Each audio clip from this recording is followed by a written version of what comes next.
लोकसेवा फाउंडेशन आनुकूल्य विश्व पखाड़ दिवस पालित। प्रतिवर्ष भली चलित वर्ष मध्य लोकसेवा फाउंडेशन आनुकूल्य विश्व पखाड़ दिवस पालन करा जायछि। एही उपलक्षे टांगी सालीपुर निर्वाचन मंडली अंतर्गत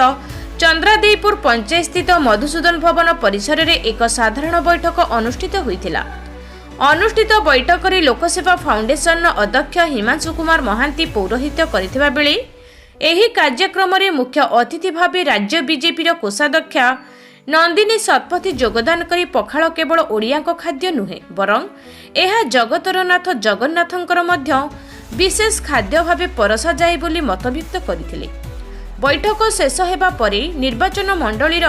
हजार हजार संख्यक लोकंकु दही पखाड़ सांगକୁ विभिन्न प्रकारर ओडिया व्यंजन परसा जाइथिला।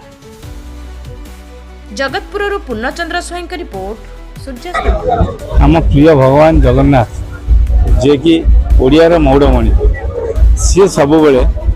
राति शोला बेले घी पखाड़ न खाइले शुणु आमे मैंने समस्ते होचे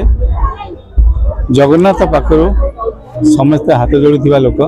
से गरीब लोक जगन्नाथ जो भगवान से भगवान को पाखे सब हाथ जोड़ जगन्नाथ को कहीं के अवतारण करते गोटे चाषीर कम हो बिल जाए खटी जो चाउलटी उत्पादन करे से चाउल को समस्त पखाड़ भात गोटे आलू चोट पकई सका लुण लंका लगे खाती से पखाड़ को कहीं भूली पारती आम पखाड़ जो गोटे गंडा खाए खाते आम पेट पड़े ताले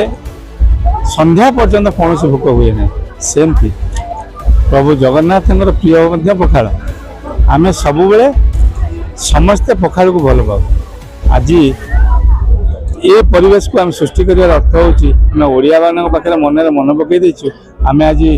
सुस्थ अच्छु पखाड़ खाऊ आगू पखाड़ खाइबू सब बेले भले रही।